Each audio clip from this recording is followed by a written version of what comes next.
Fan de Ludo, bienvenue au Renard Ludique. Allez, installez-vous confortablement et aujourd'hui, vidéo qui sort un petit peu de l'ordinaire où je vais pas présenter des règles de jeu, mais plutôt vous parler des différents jeux de cartes qui m'ont marqué durant cette année 2023.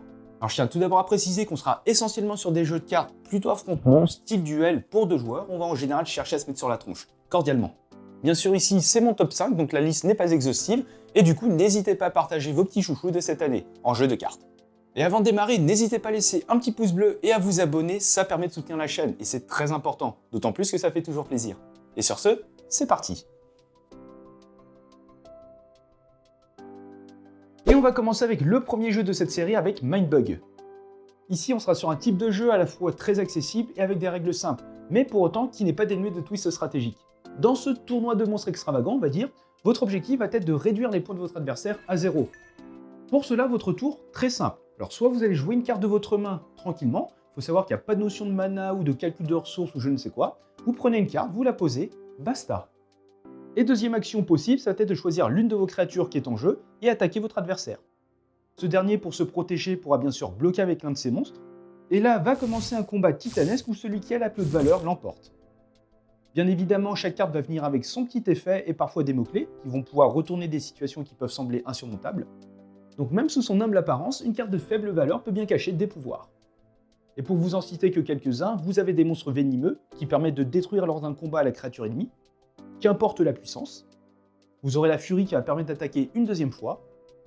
Vous aurez le mot-clé furtif. Il faut savoir qu'une créature avec ce mot-clé ne peut être bloquée que par d'autres ennemis furtifs. Et vous en aurez bien d'autres comme coriace, chasseur, etc. Et vient le twist que je n'ai pas encore mentionné qui est le Mindbug. Vous allez commencer la partie avec 2 de ces cartes, donc 2 usages par partie, et elles vous permettront de voler une carte qui vient d'être jouée par votre adversaire. Donc si vous voyez une carte qui est un peu trop puissante à votre goût, gardez votre sang-froid et prenez-la tout simplement. Et en fin de compte, c'est ça qui va rendre le jeu intéressant, c'est cette notion d'anticipation. Tiens, est-ce que si je joue cette carte et qu'il me la vole, est-ce que je serai en capacité de trouver une solution rapidement? Ou bien est-ce que je ne jouerai pas plutôt celle-là pour espérer qu'il me la prenne? Enfin voilà, même lors de vos actions, il y a une importance cruciale.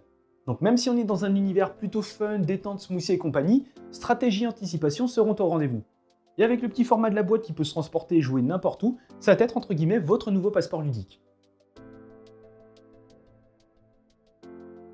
Et on reste sur la continuité des jeux petite boîte, petit format, avec cette fois-ci Tomorrow.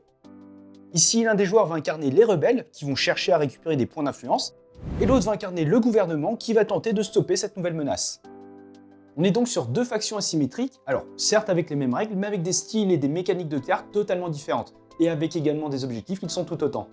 On est sur un jeu qui est entre guillemets minimaliste, dans le sens où vous aurez que 10 cartes par faction, alors c'est très peu, mais pour autant c'est pas dénué de choix et de stratégie. Et là encore, on reste sur un jeu avec des règles simples et accessibles. À votre tour, 2 actions parmi 4. Soit vous allez piocher une carte, donc oui ici c'est une action, soit vous allez jouer une carte, mais attention cette fois-ci on a une petite notion de coût en crédit pour jouer vos cartes, et ce crédit, vous pourrez le récupérer grâce à votre 3e action, qui est de défausser une carte. Donc plus une carte sera puissante, plus elle coûtera cher à jouer, mais vous rapportera plus de crédit si vous la défaussez. Ça sera à vous de choisir. Et enfin, vous pourrez activer l'une de vos cartes pour appliquer son effet. Et en vrai, vous connaissez pratiquement toutes les règles du jeu.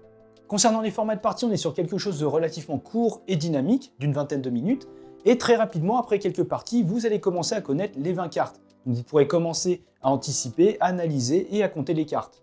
Tiens, je sais que cette carte est sur le terrain et que la majorité de ces cartes sont dans la défausse, donc j'imagine qu'il lui reste telle ou telle carte dans sa main. Et en fonction de votre analyse, vous allez pouvoir vous adapter, jouer les bonnes cartes au bon moment, etc. Et comme Mindbug, on est sur un jeu qui peut tenir dans votre poche, donc vous pourrez le transporter et jouer n'importe où. Donc c'est à la fois compact, transportable, et Tomorrow est le jeu parfait pour vous faire découvrir, vous initier au jeu de cartes d'affrontement. Jeu suivant avec Pagan, où cette fois-ci on va tendre vers un jeu un peu plus initié, voire même expert. Ici on sera sur des parties asymétriques, où l'un d'entre vous va endosser le rôle de la sorcière, qui a été dissimulée parmi les 9 habitants d'une bourgade de l'île de Roanoke. Et son but va être de réaliser son rituel avant d'être exposé aux yeux de tous. Et les villageois dans tout ça, ils ont pas vraiment envie de se faire vaudoiser la tronche.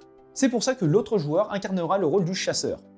Il va devoir alors tenter d'enquêter et de traquer sa proie sans relâche. On est donc sur un jeu de course où la sorcière va devoir récupérer suffisamment d'informations et de secrets sur les villageois pour préparer son rituel. Elle aura à disposition tout un tas de cartes comme des potions. Vous allez stacker des jetons dessus pour réaliser son effet au moment le plus opportun.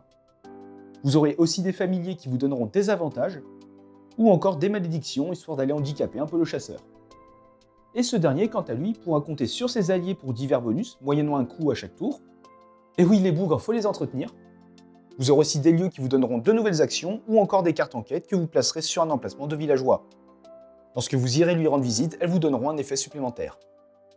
Mais bref, si vous souhaitez avoir les règles un peu plus détaillées de ce jeu, je vous invite à regarder la vidéo qui se trouve juste ici. Et contrairement à ce que j'ai pu vous présenter juste avant, ici on sera sur des parties plus longues et plus intenses. Le but de ce jeu, c'est de traquer et de se faire traquer, donc c'est quelque chose qui ne se fait pas d'un claquement de doigts, et ça va vraiment se ressentir au niveau du gameplay. La mise en place, le setup de votre jeu au début peut être assez longue, mais plus vous allez avancer dans la partie, plus vous allez tendre vers la fin, et plus la tension va monter et les choses vont s'accélérer.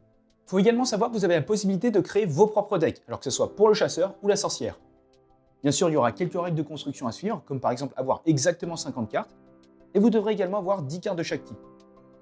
Et pour cela, vous avez la présence d'extensions.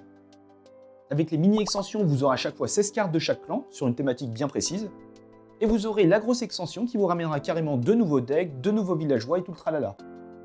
Donc voilà, avec Pagan, on va commencer à rentrer dans une gamme de jeux de cartes d'affrontement plus poussée, plus stratégique, avec une notion de bluff, et surtout le tout dans un univers et un thème très chouette.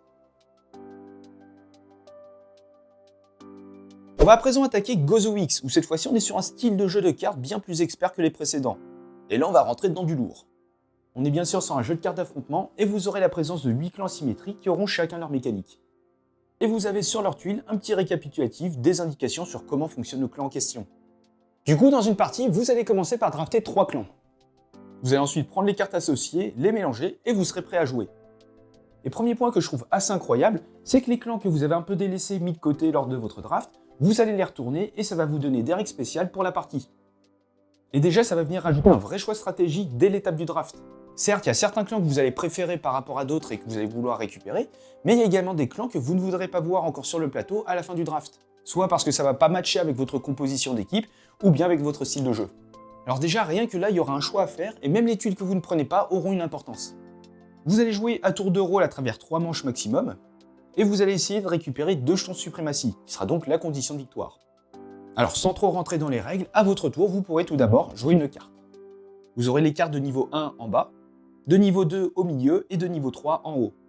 Et première petite règle, si le clan de la carte que vous posez n'est pas présent sur le terrain, vous devrez défausser 2 cartes de votre main pour la jouer, sinon elle sera gratuite. Concernant les cartes de niveau 2, vous ne pourrez pas en avoir plus que vos cartes de niveau 1, et vous pourrez poser un héros seulement si au moins une carte de niveau 1 de son clan est présente. Vous aurez également d'autres actions possibles, mais je ne vais pas vraiment m'attarder dessus. Du coup, vous allez jouer à tour de rôle jusqu'à ce que les 2 joueurs passent. Et là intervient une grande bataille où vous allez comparer votre puissance de carte posée avec celle de l'adversaire. Le vainqueur pourra récupérer l'un de ces fameux jetons de suprématie. Vous aurez ensuite une dernière phase de réinitialisation où vous allez devoir également supprimer la moitié de votre armée. Et ouais, ça fait mal. Il faut savoir que chaque carte possède son effet et qu'il y aura de vraies synergies, de vrais combos entre elles. Bien sûr, chaque clan a son propre style de jeu. Ce qui signifie qu'il y aura un minimum d'investissement à faire dans le nombre de parties pour commencer à bien connaître les cartes et les petits tricks de chaque clan. Et c'est ça qui va rendre le jeu bien moins accessible par rapport aux autres, où clairement la différence de niveau va pouvoir se faire ressentir entre 2 joueurs. Donc entre un joueur qui fait sa première partie et un joueur qui a l'habitude de voir tourner les cartes. Mais au-delà de ça, dès que vous commencez à bien maîtriser les cartes, les différentes synergies, c'est un jeu qui devient extrêmement plaisant.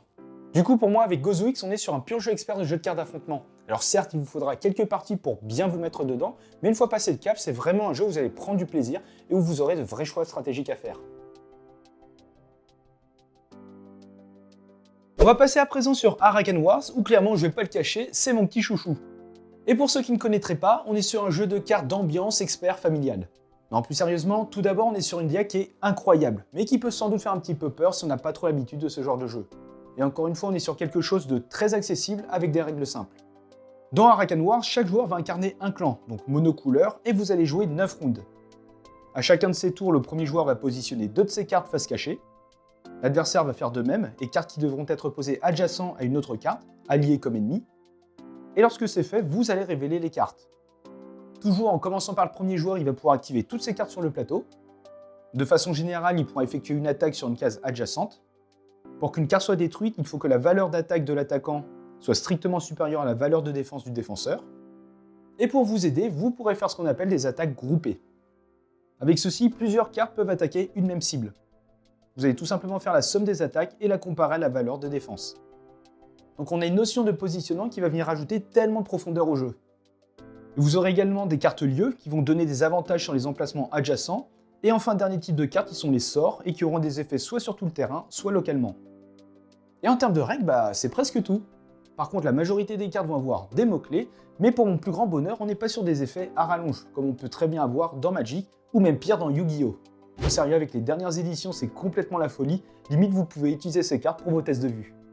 Donc comme mots-clés par exemple, vous allez pouvoir retrouver le mouvement, qui va permettre de déplacer une carte de X cases, le vol pour atterrir n'importe où sur le champ de bataille adjacent à une autre carte, les attaques à distance de X, où le mot-clé est assez explicite, l'omnifrappe, qui va permettre d'attaquer sur les 4 cases adjacentes.